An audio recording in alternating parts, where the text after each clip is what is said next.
Yo, hello everybody. I hope you are doing well, guys. I hope you are doing well, guys. What a pleasure to stand in front of you right now again. It is just because I've got something to share. Yeah, I've got something to share. Sinon, bonjour la famille, j'espère que vous allez bien. J'espère que vous allez bien. Bon début de semaine à vous par la suite. Alors, comme vous le savez, ici, il n'est juste question que de partager quelque chose. Voilà, et c'est ce dont j'aimerais faire avec vous aujourd'hui. Alors, la vérité est que ce dont j'aimerais partager avec vous n'est pas du tout une chose nouvelle sous le soleil. Il y a ce dont je voudrais juste partager avec vous n'est d'autre que la suite de ce que nous avons commencé à voir la fois dernière.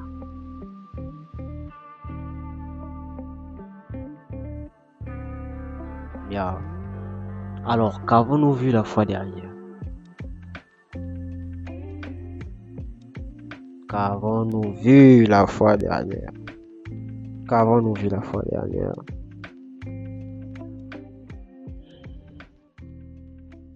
Alors, la fois dernière, nous avons parlé des parties du discours. Des parties du discours. Les parties du discours. The parts of speech. The parts of speech. Les parties du discours. Alors, nous avons commencé par définir ce qu'est un discours avant de rentrer dans le vif du sujet. Nous avons dit qu'un discours est tout simplement un ensemble de propos tenus par un individu.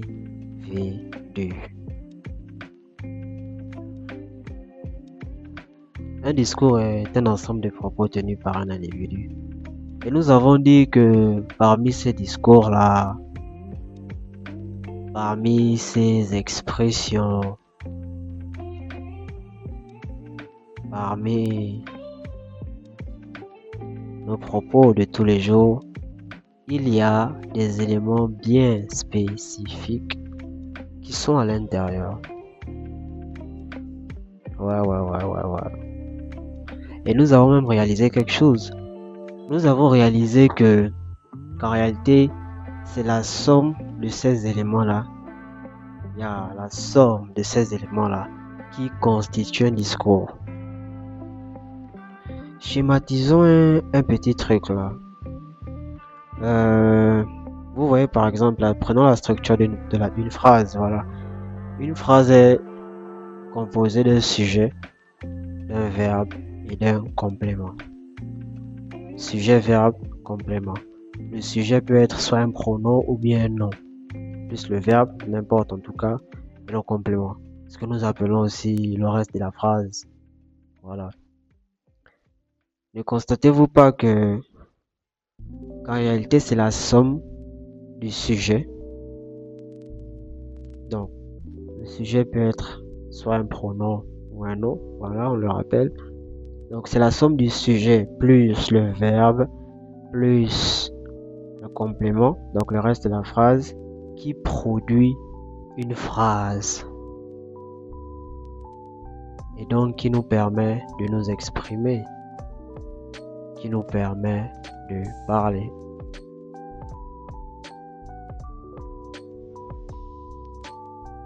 Yeah, c'est ça en fait. Et donc voici de quoi il est question ici. Ensuite, nous avons cité les éléments en question qui composent le discours. Nous avons dit que ces éléments ne sont d'autres que les adjectifs, les adverbes, les pronoms, les verbes, les prépositions, les conjonctions, etc. Voici les éléments là qui constituent ou encore qui caractérise un discours. À la suite de ça, nous avons commencé à parler des adjectifs. On a commencé à parler des adjectifs. Qu'avons-nous dit à ce sujet? Qu'avons-nous dit à ce sujet? Nous avons dit qu'un adjectif est tout simplement un mot qui décrit un nom. Ça peut être le nom d'une chose, d'une personne, d'une place ou encore un endroit quelconque en tout cas. C'était ça le premier point. Comme deuxième point, nous avons parlé des différentes positions que peut prendre un adjectif dans une phrase. Nous avons parlé des différentes positions que peut prendre un adjectif dans une phrase. Quelles sont ces positions maintenant? Nous avons parlé de trois positions. Première position. Before the noun. Before the noun. Avant le nom. Avant le nom. Nous avons dit qu'un adjectif peut se placer avant le nom. Et nous avons réalisé que c'est le cas le plus fréquent, que nous retrouvons sur le terrain, donc lors des conversations et autres. Et nous avons pris un exemple pour illustrer ça. Quel était l'exemple? L'exemple était This is a big house. This is a big house. This is a big house. Nous avons vu que l'adjectif big est bel et bien placé avant le nom house qu'il décrit, à savoir la maison. C'était ça le premier exemple. Comme deuxième exemple, deuxième position, autant pour moi, after the verb. After the verb, donc après le verbe. Nous avons dit que oui, un adjectif aussi se placer après le verbe. C'est possible en fait. Maintenant, c'est quoi le truc? Nous avons dit qu'un adjectif peut se placer après le verbe. C'est possible. Et quel était l'exemple que nous avons pris pour illustrer cela? L'exemple était That girl is pretty. That girl is pretty. That girl is pretty. Nous avons vu que l'adjectif pretty est bel et bien placé après le verbe to be, le verbe être. Voilà. That girl is pretty. L'adjectif pretty est placé après le verbe être. Voilà le it qui est là. L'adjectif pretty est directement placé après. Donc un adjectif aussi se placer après un verbe. Maintenant, qu'avons-nous dit à propos de la troisième position? Qu'est-ce que nous avons dit à ce sujet? Nous avons dit que oui, un adjectif peut aussi se placer après le nom. After the noun. It was the third position. It was the third one. After the noun. After the noun. Après le nom. Nous avons dit que oui, un adjectif peut aussi se placer après le nom. C'est possible. Il peut directement venir se placer après le nom. C'est possible. Maintenant, nous avons dit que ce cas de figure, il est spécial. Ce cas de figure. Pourquoi il est spécial? Pourquoi?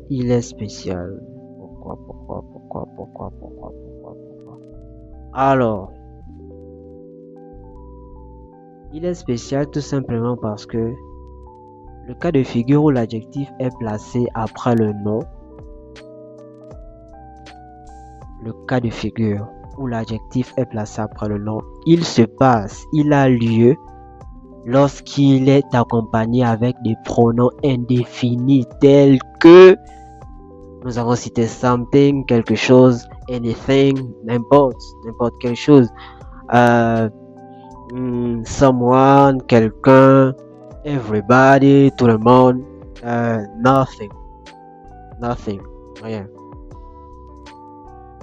Donc le cas de figure où l'adjectif est placé après le nom, il a lieu, il est possible lorsque cet adjectif-là est accompagné avec des pronoms indéfinis tels que something, anything, someone, everybody and nothing. Yeah, c'est ça en fait. Et nous avons forcément pris des exemples pour illustrer ça. Quels étaient ces exemples? Premier exemple, la famille. I want to see everybody ready in 30 minutes. I want to see everybody ready in 30 minutes. I want to see everybody ready in 30 minutes. Voici, c'était ça le premier exemple. Nous avons vu que l'adjectif ready est bel et bien placé après le pronom indéfini everybody. I want to see everybody ready in 30 minutes. L'adjectif ready est bel et bien placé après le pronom indéfini everybody.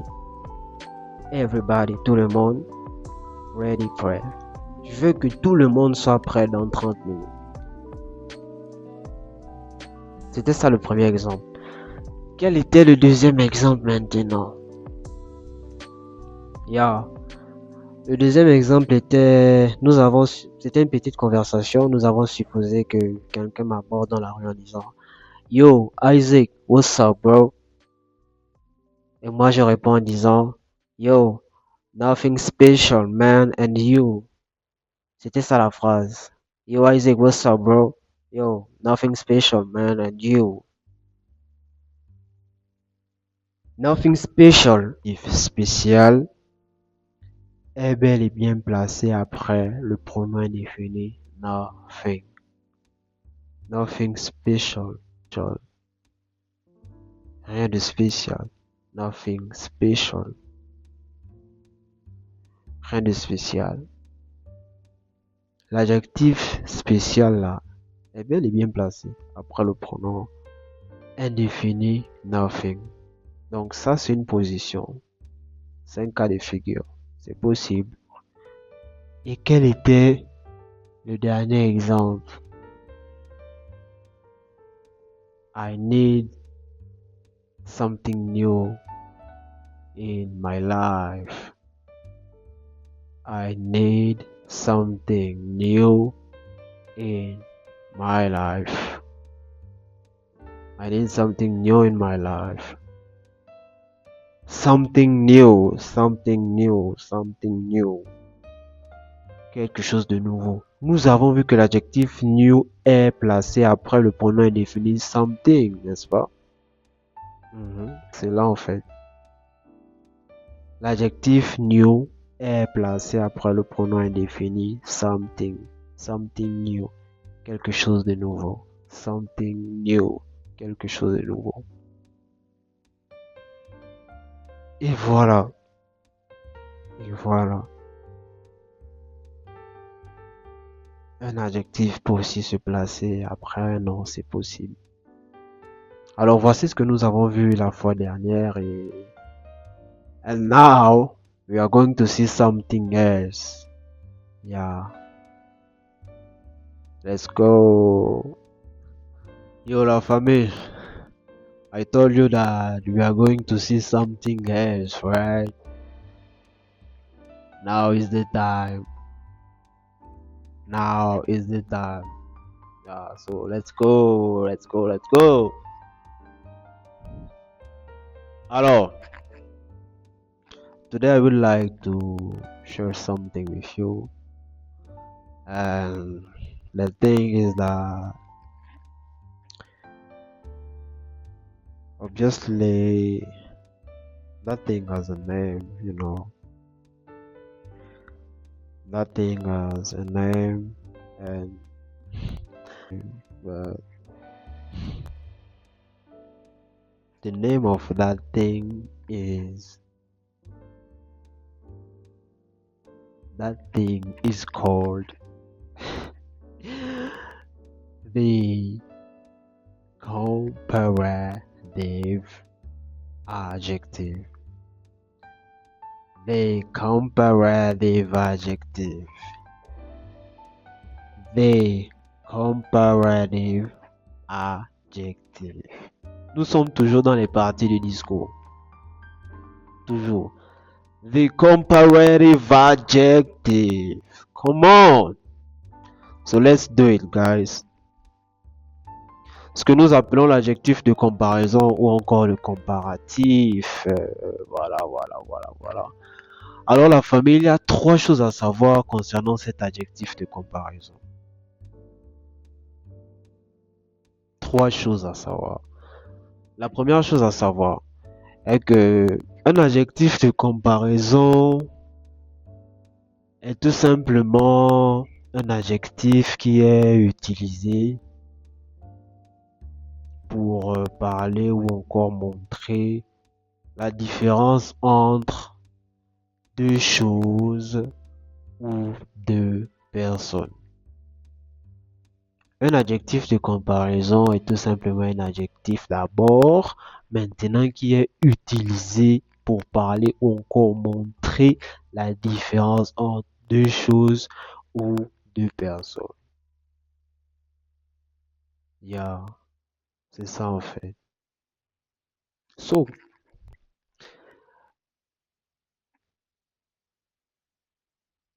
the comparative adjective. So, this is an adjective used to talk about the difference between 2 things or people. You see, that's okay. Alors, maintenant quoi à propos de la deuxième chose? Quoi à propos de la deuxième chose maintenant? Yeah, that's interesting. Yeah, I can feel it, man. I can feel it. Yeah, I can feel it, bro. Yeah, I know you also feel it. Yeah, I know it. Alors, la famille, quoi à propos de la deuxième chose?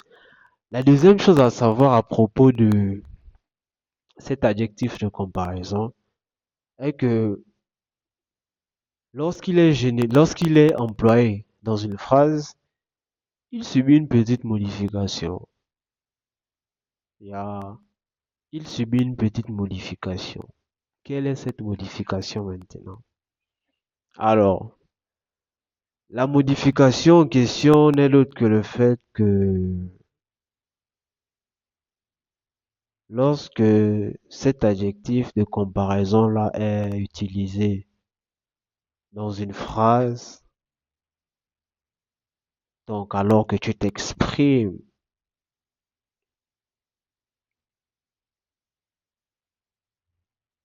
il se termine généralement par ER à la fin. Yeah.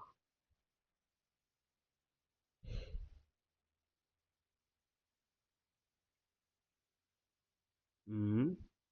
Let's see. Il se termine généralement par ER à la fin. Yeah, it was. Mhm. Ça veut dire qu'à la fin du mot, il y a ER. Mais ce n'est pas fini. Suivi de than. Suivi de than. Than. What is than? Than is a preposition. Than. Than est une préposition. Ouvrons vite une petite parenthèse, histoire de nous rappeler ce qu'est une préposition. Une préposition est tout simplement,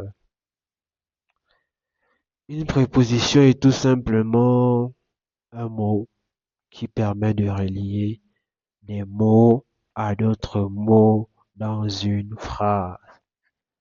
Il y a une préposition est un mot qui permet de relier des mots à d'autres mots dans une phrase.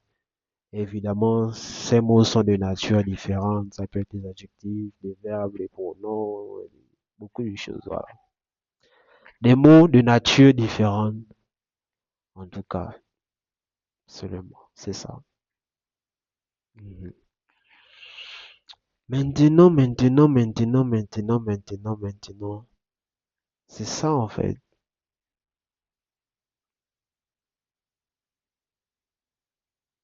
Donc, la deuxième chose à savoir concernant cet adjectif de comparaison est que lorsqu'il est utilisé dans une phrase, il se termine, autant pour moi généralement, par ER à la fin, suivi de la préposition than. Et que signifie than? Than signifie que. Et si on déschématise un peu le truc, than signifie que. Schématisons un peu le truc. Vous voyez, c'est là en fait. Excuse-moi, j'ai failli t'oublier.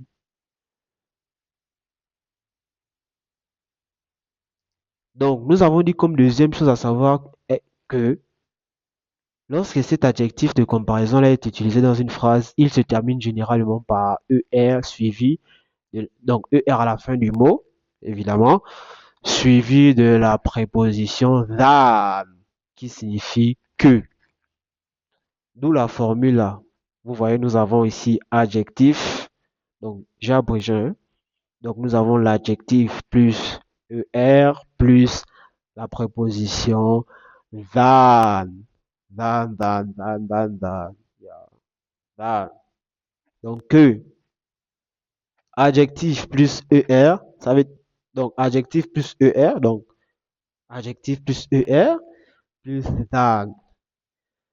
La famille, nous allons doucement et je vous assure qu'on va très vite réaliser de quoi il s'agit. On va juste déguster ça en fait. C'est juste une petite dégustation en famille. Voilà, c'est ça en fait. Il y a... Oui, non, on déguste seulement. Ok, ok. Bon, la famille, essayons de schématiser ce que nous sommes en train de dire.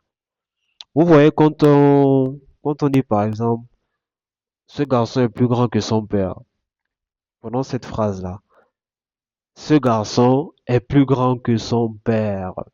Là, on parle de plus grand que son père, c'est-à-dire la taille. Il est plus grand de taille que son père. Vous voyez. Lorsqu'on dit généralement, oh, vraiment, lui là, il est plus grand que son père, hein. C'est incroyable, vraiment, les enfants d'aujourd'hui là, vraiment, c'est incroyable, il est plus grand de taille que son père.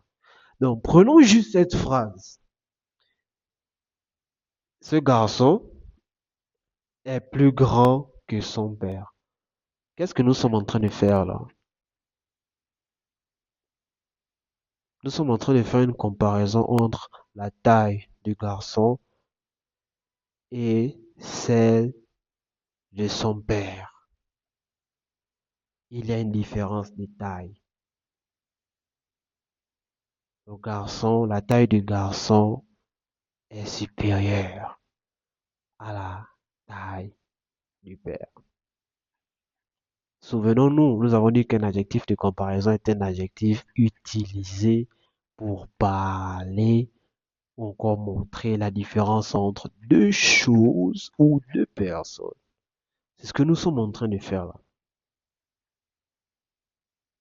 Donc, voici le contexte. C'était juste un exemple pour schématiser le contexte, voilà, placer le contexte, voilà, de la chose dans laquelle nous sommes. Voilà. Et donc, c'est de ce genre de comparaison-là dont nous allons parler. C'est ce que nous sommes en train de voir là. Ok. Maintenant, comment ça se passe? Forcément, on va prendre des exemples pour illustrer ça, forcément, la famille, forcément. Alors. Nous sommes toujours là, à notre deuxième point. Alors, nous avons deux exemples ici, la famille. Il y a, nous avons deux exemples ici. Le premier exemple est celui-ci. Jason is taller than me. Jason is taller than me. Jason is taller than me. Jason is taller than me. Yeah, Jason is taller than me. Donc ici, il est question de faire une comparaison, évidemment, parce que c'est ça le sujet ici. Donc, il est question de faire une comparaison. Alors, commençons par analyser un peu les éléments de cette phrase. Voilà, commençons par analyser. Alors, dans cette phrase, nous avons la présence d'un Jason. Voilà, Jason. Donc, on a la présence d'un nom. Voilà, Jason, il est là dans la place. On a la présence du verbe to be. Donc, le verbe être. Is. Jason is. Jason est. Voilà. Hmm, Maintenant, nous avons forcément la présence d'un adjectif à la place. Pourquoi? Ben, parce que nous sommes en train de faire une comparaison. Donc, qui dit comparaison entre deux choses ou deux personnes, qui dit la présence d'un adjectif pour montrer que nous sommes en train de faire une comparaison. Yeah, ça c'est moi en fait. Tu vois un peu le Walda. Yeah, je vois là, c'est monté tonton. Oh, bon, restons concentrés. Non, oh. Ok. Jason is. Maintenant, l'adjectif utilisé ici est tall. Tall. Tall. L'adjectif utilisé ici est tall. Tall est un adjectif utilisé pour, qui signifie grand. Grand. C'est-à-dire quand on fait référence à la taille, donc l'aspect physique à la taille, voilà, tall est un adjectif qui signifie grand. Donc, Jason is, donc l'adjectif c'est tall. Jason is tall. Maintenant, ici, nous avons taller. Pourquoi ER à la fin? Après ER, on voit Dan. Ok, on va expliquer tout ça, il n'y a pas de souci. ER parce que parmi les trois choses à retenir sur l'adjectif de comparaison, il y a une d'entre elles qui nous dit que lorsque cet adjectif de comparaison-là est employé dans une phrase, il se termine généralement par ER suivi de than. Donc la préposition than qui signifie que. Voilà, c'est ça en fait. C'est ça en fait. Donc c'est ce qu'on applique en fait, c'est pas la magie. Donc vous voyez, voilà pourquoi à la fin de l'adjectif, il y a ER. Sinon, l'adjectif de base c'est tall. Maintenant, parce que nous sommes en train de faire une comparaison et qu'on a décidé d'employer cet adjectif, voilà, par rapport au contexte, par rapport à ce que nous sommes en train de dire, ou nous voulons dire, la règle nous dit que l'adjectif se termine généralement par ER. Donc, qu'est-ce qu'on fait? Voilà, on applique juste la règle. C'est ça. C'est ce que nous avons fait là, en fait. Voilà. Jason is taller than me. Donc, on réalise que la phrase est Jason est plus grand que moi. C'est ça la phrase. Jason is taller than me. Jason est plus grand que moi. Jason est plus grand de taille que moi. Jason is taller than me. Jason est plus grand de taille que moi. Jason is taller than me. Jason est plus grand de taille que moi. Jason is taller than me. Yo, yeah, that's right, Jason. Yeah, yeah, he is. Yeah, that's right, man. Yeah, is Jason taller than you? Yeah, he is. Yeah, that's right, man. Yeah, I'm telling you, wow. That's my bro. I love him. Anyway, alors, la famille. C'est ça en fait. Donc Jason est plus grand que moi. C'est ça la phrase ici. Donc vous voyez, Jason est plus grand. Yeah, Jason is taller than me. Jason est plus grand que moi. Nous sommes en train de faire une comparaison entre la taille de Jason et la mienne. C'est de ça qu'il s'agit ici. Nous sommes en train de faire une comparaison entre la taille de Jason et la mienne. La définition d'un adjectif de comparaison nous dit que c'est un adjectif utilisé pour parler ou encore montrer la différence entre deux choses ou deux personnes. C'est ça en fait. Et donc vous voyez qu'on, même avec l'exemple que nous avons pris pour placer le décor, l'exemple était ce, vous souvenez-vous, ce garçon est plus grand que son père. Vous voyez le- euh, les trois mots là, plus grand que, plus grand que, plus grand que, plus grand que. C'est un combo qui est là, hein, la famille. C'est un combo qui est là, plus grand que là. C'est le taller que vous voyez là. Taller than, taller than, plus grand que. C'est ce que nous retrouvons ici dans cette formule taller than. Donc l'adjectif plus le ER à la fin suivi de than. Plus grand que, taller than. C'est ça la famille. Mhm. C'est ça en fait, c'est ça. C'est ça, c'est ça. C'est ça. Je vous disais qu'on est en train de déguster, non? Voici ce qu'on déguste là.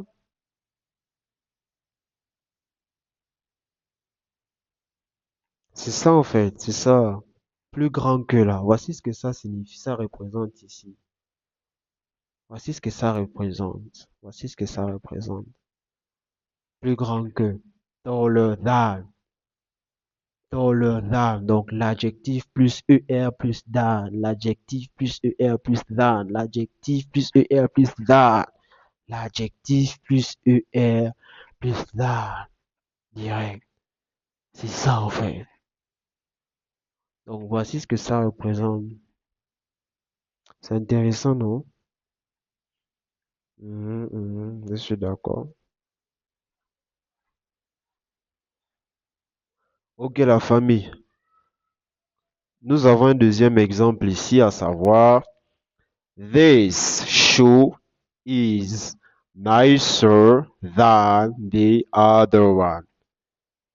This shoe is nicer than the other one. Alors, commençons par analyser cette phrase. Alors, nous avons this qui est ici. This est un adjectif démonstratif, hein. Voilà. Shoe, donc la chaussure. Nous avons la présence de notre bien-aimé. Notre bien-aimé, le verbe to be, voilà, il est là, toujours dans la place. Voilà. Et nous avons forcément la présence d'un adjectif, étant donné que nous sommes en train de faire une comparaison. Qui dit comparaison dit présence d'un adjectif dans la place. L'adjectif est quelque part s'il y a. Ouais. Alors, donc l'adjectif de base utilisé ici, c'est nice. Maintenant, nous voyons qu'il y a le mot c'est nicer. nicer, nicer. Mais l'adjectif de base utilisé est nice. Ici, nous remarquons, en réalité, nous n'avons pas ajouté ER à la fin du mot. Pourquoi? Ben parce que le mot se termine déjà par E à la fin. Nice. Nice se termine déjà par E à la fin. Et donc, parce que ça se termine par E à la fin, on ajoute tout simplement le R. C'est ce qui donne nicer. Yeah. C'est ce qui donne nicer maintenant. Nicer than. N'oubliez pas toujours la formule adjectif plus ER plus than. Adjectif plus ER plus than. Adjectif plus ER plus than. Adjectif plus ER plus than. C'est toujours la formule en fait. On ne joue pas. Il faut appliquer les formules. C'est pas la magie. Donc, nicer than the other one. Donc, nice qui signifie joli, agréable, gentil. Ça signifie beaucoup de choses comme ça, mais que nous pouvons utiliser dans des différents contextes en fait. Voilà, on peut utiliser ce mot dans différents contextes. C'est quoi le contexte ici? Le contexte ici est que on suppose nous sommes dans un magasin et qu'on est par exemple deux chaussures en face de nous. Et genre, tu es devant les chaussures et tu sens que cette chaussure-là, vraiment, elle est plus belle, elle est plus jolie que l'autre. Il y a, tu sens que ouais, cette chaussure-là, elle est plus attrayante, elle est plus nice que l'autre. Voilà. Et tu sens ça, this shoe is nicer than the other one. Oh, yeah, yeah, that's nice. Tu vois un peu, non? Voilà. Voici le contexte. This shoe is nicer than the other one. Donc, cette chaussure est plus belle ou encore plus jolie que l'autre. Donc, ici, nous sommes en train de faire la comparaison entre la beauté. Nous sommes en train de faire la comparaison entre la beauté des deux chaussures. Voilà. Voilà. Tu trouves que la chaussure, celle-là est plus jolie que l'autre. Voilà. Donc, tu fais juste la comparaison. Voilà. This shoe is nicer than the other one. Voilà, tu t'exprimes en disant, this shoe is nicer than the other one. Voilà, c'est ça. Plus jolie que, plus belle que. C'est ça la famille. Nicer than, nicer than, nicer than. Plus jolie que. Et donc la famille, c'est ça le comparatif. Il y a le comparatif. Donc, c'est ça le comparatif, c'est ça le comparatif, c'est ça l'adjectif de comparaison. Voilà, c'est ça l'adjectif de comparaison. Et donc, nous avons parlé de deux points. Yeah. Et nous verrons forcément le troisième point. Comme vous le savez, on y va doucement, doucement, doucement, doucement, doucement, doucement. So, thanks for watching this, guys, and hope to see you next time. Yeah, hope to see you next time. Thank you.